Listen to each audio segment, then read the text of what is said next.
akulembera oludda oluvuganya mu parliament the right honorable Joel Ssenyonyi olunaku olwaleero asinzire ku kitebe kya National Unity Platform n'agumya abasibe abateereddwa omwenda okuli Machete n'abalala. Joel Ssenyonyi mu bubaka bw'awadde ku kitebe avuddeyo n'agamba abasibe abo bw'ati. People power.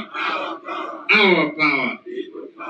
Babe tubaliriza nnyo okulembeze fenna tuli bakulembeze ku mitendera gy'enjawulo kati kambatereezeemuko bafusoja bane muli bakulembeze waliwo abantu abagamba nti abakulembeze then bafutusoja kitegeeza ki kubanga obeera bukulembeze eyo gy'obeera ku stage eya boda gw'okumakuma banno katale kubyokolera goba kumakuma nti bannange ensonga eziri siriasi z'eggwanga tugamba n'obakulembera kitegeeza oli mukulembeze ekyenjawulo nti tolina kifo oba teweesimbawo nga ffe nga bachairman be tulabe wano naye naawe oli mukulembeze ate ne kikwewuunyisa eyo gye muli osanga abantu bettanira nnyo okujja gy'oli okwebuuzaawo ku nsonga ez'enjawulo ng'omukulembeze newankubadde tolina kifo so kakati ffenna tuli bakulembeze ensonga emugitegedde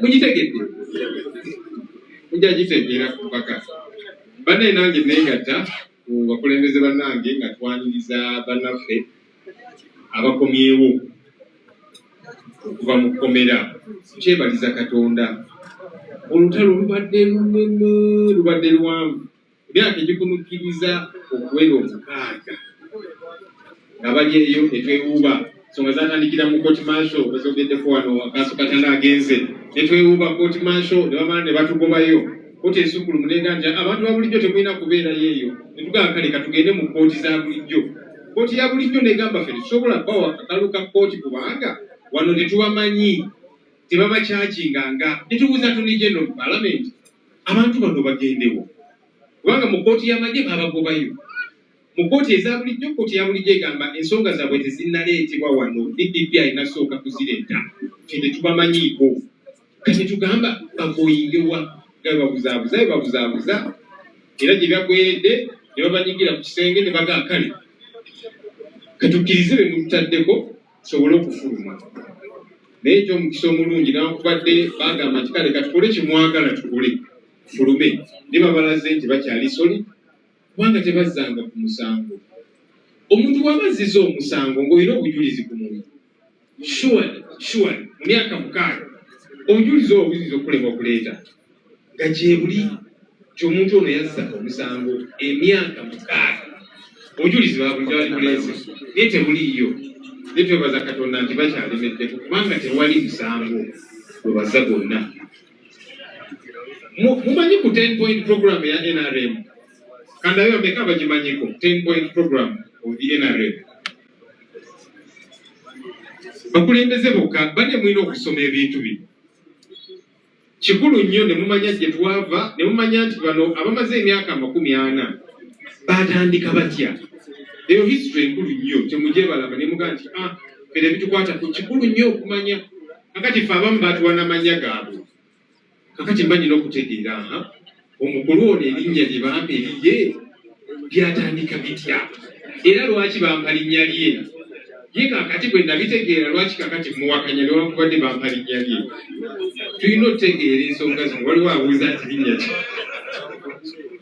kakati buno olimanya n'okola ki kale yoweeri sikulira ng'opita yoweeri akatabaako aka 10-point program point namba emu abannaffe aba NRM bagenda mu nsiko ne bavaayo ne bagaa nti kakati ffe zino ensonga 10 ssemasonga zetugenda okutereeza kuba ze zatutwala mu nsiko kati tuvuddeyo tukuta obukulembeze tugenda zitereeza ensonga namba emu ku ezo demokrasiya kutereeza bya demokrasiya kubanga bagamba akalulu kaabo baakabba ate ekyo nga tekyali kituufu akalalo babba kamulala ne bagamba demokrasiya yonoonese obululu tebukyali mu mateeka abantu bawambibwa katugende mu nsiko bakomyeyo ne bagamba namba emu demokrasiya kosi n'endala ze bayogerako okulwanyisa enguzi n'ebirala bingi naye namba emu demokrasiya naye tulina okujjukiza abantu bano ensonga lwaki tulina okubimanya ne tubajjukiza tibannaffe mwagenda mu nsiko okutereeza demokulasiya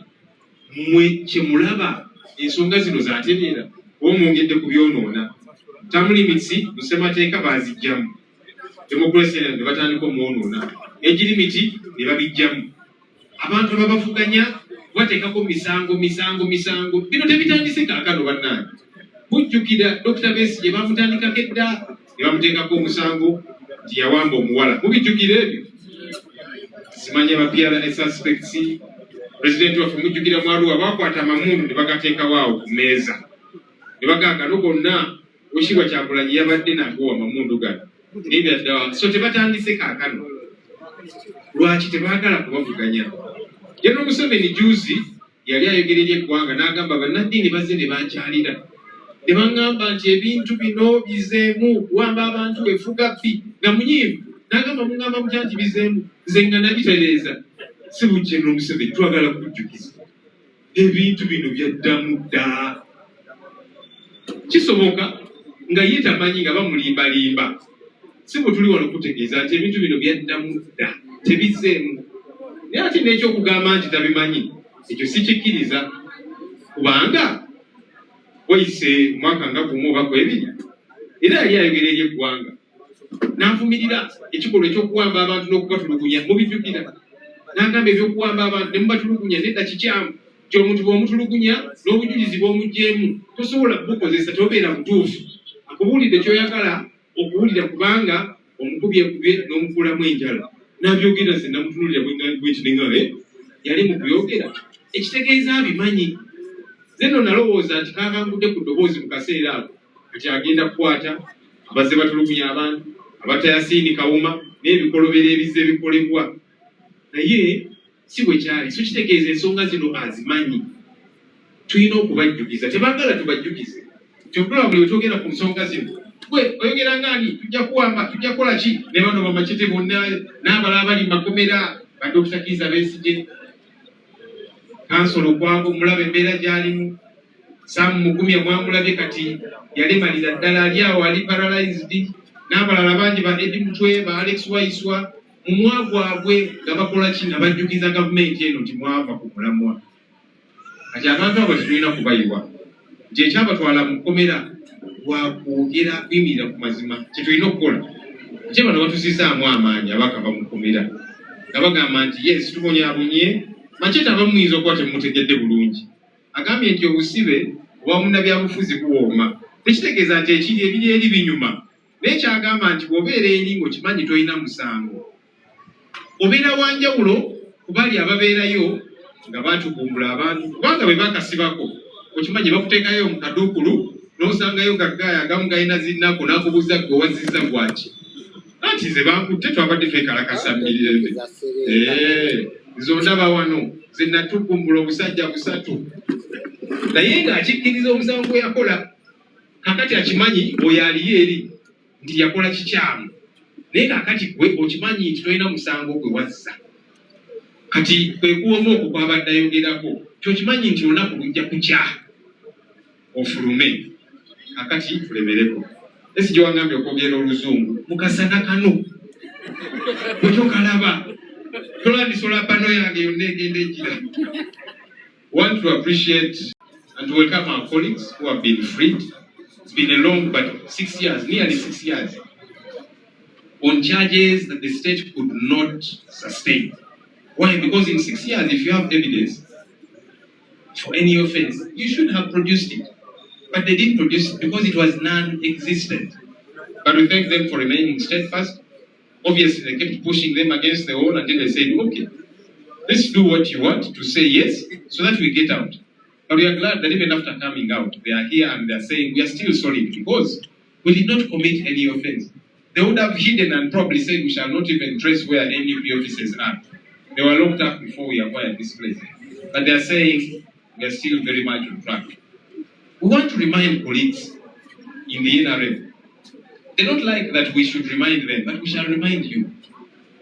The NRM 10-point program, what General Museveni says took them to the bush to eventually ameliorate the country. Point number 1 is restoration of the country's democracy. Number 1 of the 10. because they said our elections are a mess. People are persecuted and so on. So they went to the bush, came to power. But I normally, and when I interact with colleagues in the NRM, sometimes I ask them, that, do you see the same things we see? Because you said you wanted to restore democracy. Listen to the stories of our chairpersons, LC1, and all that's been happening thus far. And all the people that are in jail, simply because they have got a different school of thought politically. How is that supposed to be a crime? You said you're restoring democracy. Democracy means some people will line up behind this one, other people will line up behind another one. Let the winner be announced winner. And the one who has been won should congratulate the other and make peace with it as opposed to getting boisterous about it. But we shall keep reminding them. General Museveni met religious leaders recently, and he spoke to the country and said, these people, they came here, religious leaders, and they were telling me that what used to happen in the past is now reoccurring. That is not true. But General Museveni, are we in the same country? Because yourself, not very long ago, he was on TV condemning the torture of suspects. Saying when you torture suspects, even the evidence. Mr. Ryan, chekiro mukama wange Ryan nterako emitwalo 5 taata mukama wange Ryan jintereko nfune kulanchi leero Ryan. We should continuously speak out against this because the people who are in jail are counting on that. Let's not let them down. Ladies and gentlemen, allow me now to invite the man who has just come from the Imbalu Festival. I saw him run away. I don't know if he was running away from the Imbalu. People's president wangu. But he told me that he voted 10 years ago. Mr. Acting President. Thank you for the right moment. We can take to resume our seats. People power. Our power. People power. Because we are rushing to Titalia, I want to be very brief, precise, and to the point. First and foremost, to express my appreciation to you all that have gathered here to welcome back home the prisoners.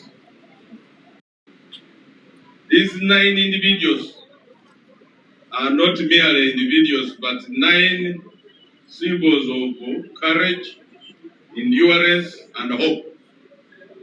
I was captivated by their testimonies.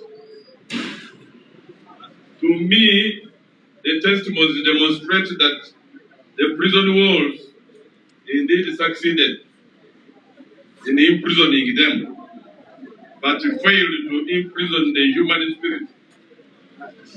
That perseverance you see should be enough to strengthen us, to strengthen our resolve.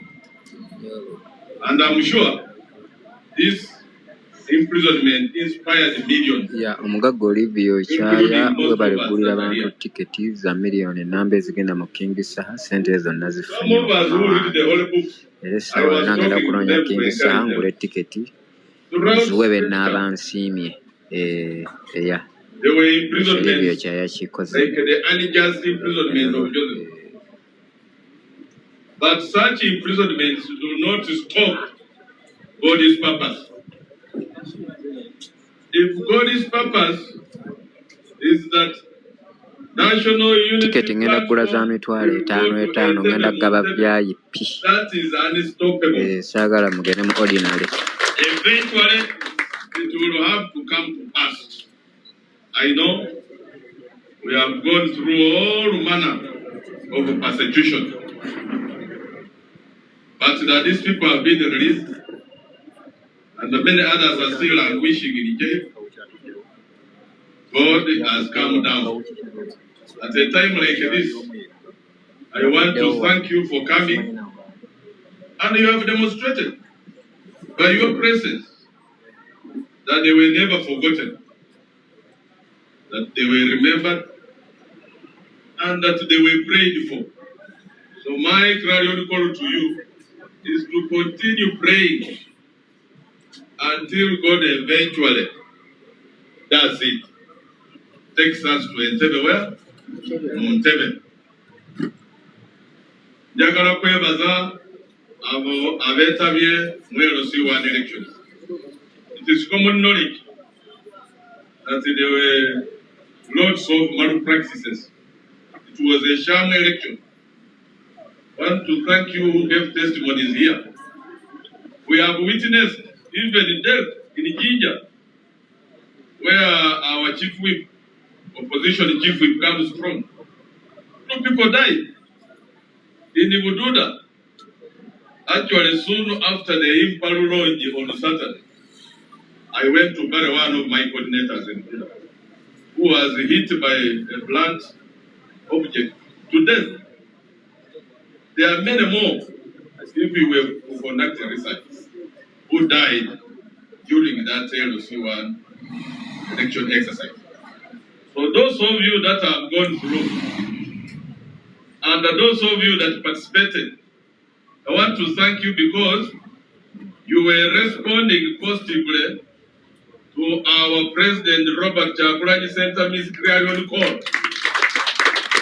You remember he called upon you as many as possible to offer yourself for this office.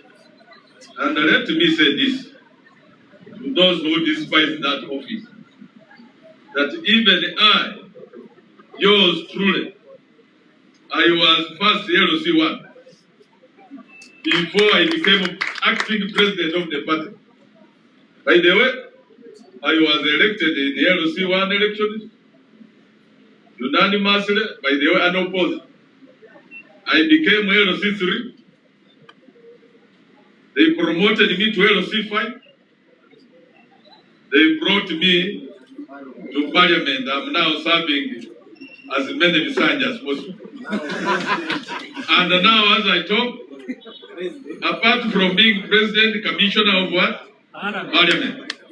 So don't despise those small beginnings. That's how God works. Someone was, understand who was a former aspirant in the parliamentary election is in NASA, competed with this colleague of ours. The name of Koyempanga, or Kusadia, they are Zinika. Yari yes, India or Kokuba MPs. They have Panga for the several one. They are Mukola, Amazu Global Version. So, Opanga Kwakueva, wherever they know Quetava, Mukarurako. Era batukiriza omulanga President wa Robert Kyagulanyi Ssentamu bwe yali abagambye okwetaba mu kalulu ako. Kyemanyi wali tali wannaffe amanyi nti malpractices zaaliwo naye mwe abaali resilient ne balemerako ne bapersevering up to the end batukola bulungi nnyo. Mukama Katonda abasoka bagamba kibumba we mwekendi abungumale abawo omukisa abawo enkatu mwebale nnyo mwebale ddala Mukama abawo omukisa. DJ President watuuka weyatandikidde otekemu oluyimba lwaffe, oluyimba lwa party first then olw'eggwanga second. Asitatuuka mu ntebe ye. DJ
Thank you so much for making it.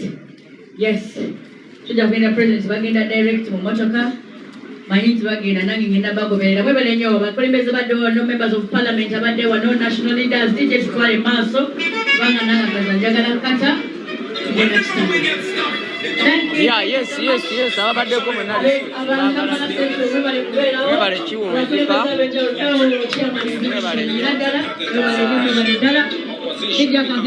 Tuziwedde tuzimaliriza.